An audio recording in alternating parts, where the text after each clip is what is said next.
Welcome to the Transum Podcast, a monthly roundup of the new features on the transum.org website, providing mathematical puzzles, games, learning activities, and the ever-popular mathematics lesson starter of the day.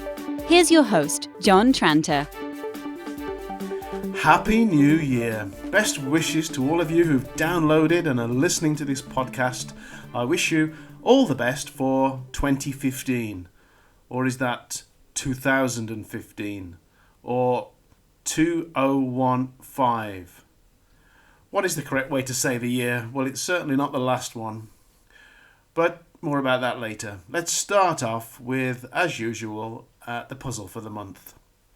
One of my Christmas presents this year was the book called Are You Smart Enough to Work at Google?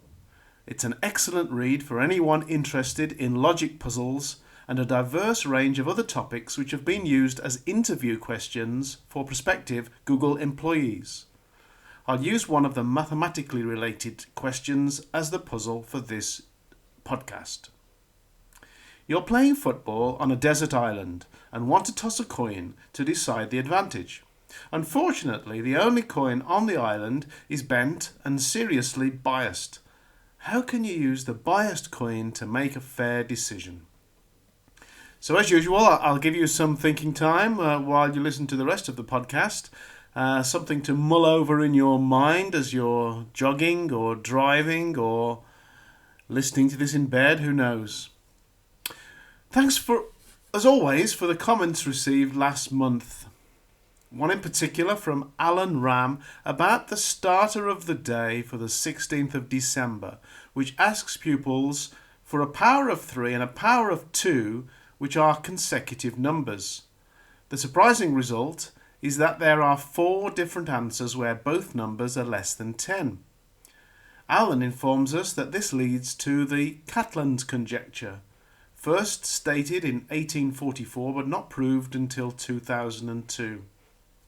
It is explained nicely on Wikipedia, but it is a little bit beyond the scope of school mathematics.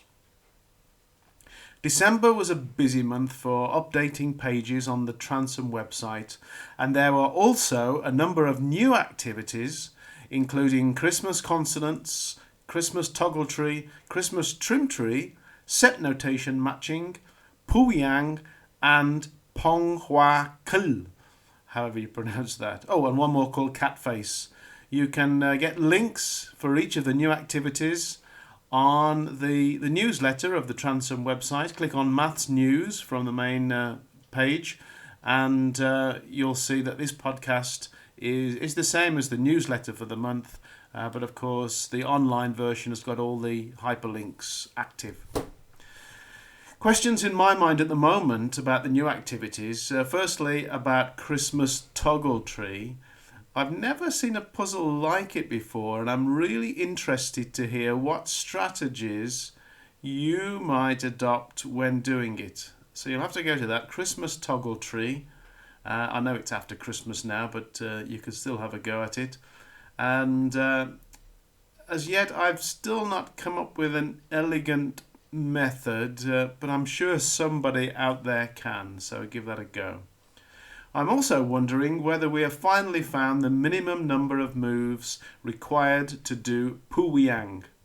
I thought I had the answer until Colleen Young via Twitter and her colleague Elaine found a more efficient solution. So the record currently stands at 19 moves to complete the Puyang puzzle. But I need an insightful mathematician to prove this is indeed the minimum number of moves required. So if you are that person, please let me know. So now to the pronunciation of the year in question. The aspect I'd like to examine is the use of O for naught or zero. For the whole of my teaching career, I've told pupils that O is a letter that comes between N and P in the alphabet, and it's not a number. You should use naught or zero. But has common usage eroded this stance? For example, how would you say the number associated with James Bond? 007, right? The answer to these questions are clearly provided in a podcast I listen to called The Grammar Girl's Quick and Dirty Tips. I'll let Mignon Fogarty explain. Sometimes people think that it's wrong to pronounce 0 as O, but it's actually okay in certain contexts.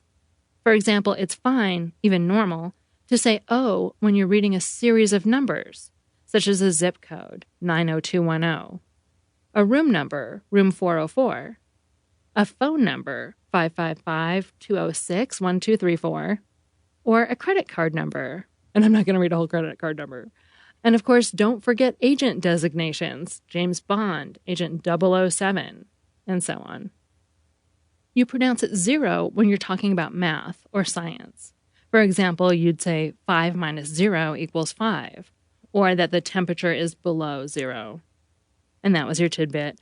I'm Mignon Fogarty, better known as Grammar Girl. You can find me on Twitter and Facebook under the username Grammar Girl.